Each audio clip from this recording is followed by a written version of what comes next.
Hi everybody, it's me, Laura. I'm not going to be Dee Dee, I'm not going to be Elle, I'm just going to be Laura. I'm coming to you because something very sad happened today. He's my Bobo. He's comforting me. Some of you know that Teddy was very sick and not acting like the normal Teddy that we know and love. And it's been like a few days. He started panting and he was drinking okay. He was eating his food. In fact, he ate some special chicken senior food that I gave him today, earlier. But he kept hiding in this one corner between the metal cabinet and the the food shelf. Put himself in there and he kept like facing towards the wall, like he was a bad naughty cat or something, like you'd stand a kid in the corner.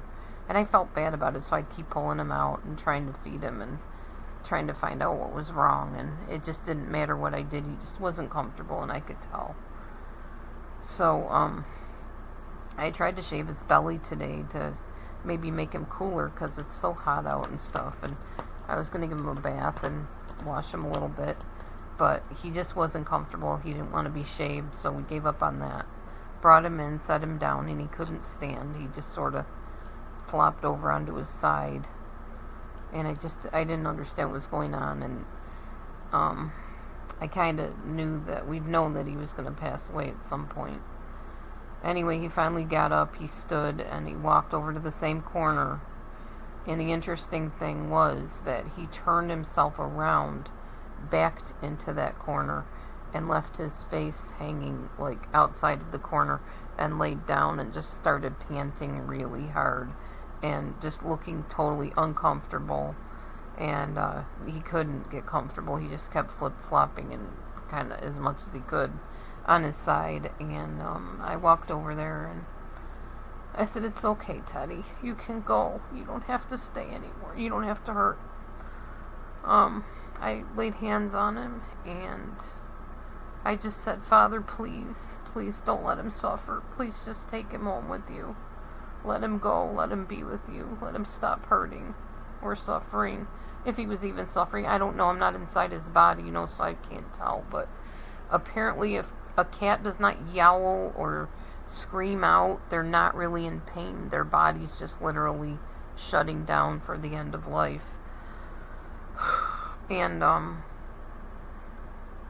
that was it. He closed his eyes and stopped panting and just laid down and passed away.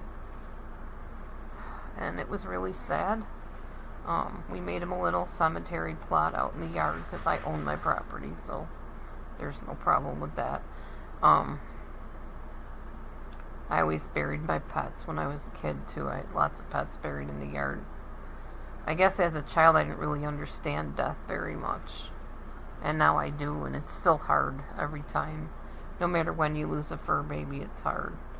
Anyway, I just wanted to let you guys know that Teddy passed, and since you guys are members on my channel, I felt you deserve to know. Please do not spread this all over YouTube, please. If you're going to tell anybody, you better tell a trusted person that is not going to mention it on the main YouTube channel. I'm just telling you in private membership because I don't want everybody to bother me about it. I don't want to hear any more harassment about me keeping him a prisoner and all this other stuff that I heard.